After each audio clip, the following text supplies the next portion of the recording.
আসসালামু আলাইকুম। সবাই কেমন আছেন? আশা করি ভালো আছেন। আমরা যখন ঘুরতে আসলাম ওই যে কক্সবাজার, যেটা বলে কিনা লাল দিঘির পাড়ে, এখানে আসলাম, এসে দেখতেছি ছোট্ট একটা ঘর ওই যে পুকুরের একদম পাশের কোনায়।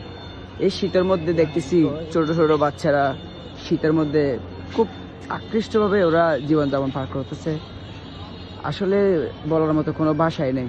অনেক বড় লোক আছে যে 5 তলা 10 তলা 20 তলা বিল্ডিংয়ে থাকার পরেও তারা বলে কি আমরা শোকে নেই।